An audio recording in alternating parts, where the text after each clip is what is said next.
আপনি যদি আপনার জীবনে সফলতা পেতে চান তাহলে জীবনে একলা চলুন ভাই। আর একটা কথা মনে রাখবেন, জীবনে যখন আপনি একলা পথ চলা শিখবেন, আপনাকে আর কেউ ঠেকাতে পারবে না।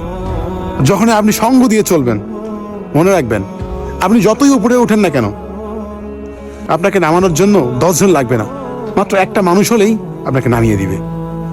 তাই জীবনে ভালো কিছু করতে গেলে, ভালো কাজে সাফল্য হতে গেলে আপনাকে একলা চলতে হবে। আর বিশ্বাসটা সবসময় নিজের উপরে রাখতে হবে, কোনো মানুষের উপর রাখা যাবে না, আর উপরে আল্লাহর উপর রাখতে হবে।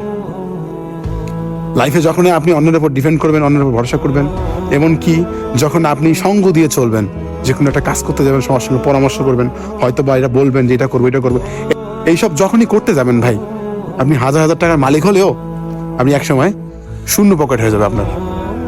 তাই জীবনে সঙ্গ জিনিসটা থেকে কম থাকবেন, একলা চলবেন। যেখানে মনে হচ্ছে যে আমি একলা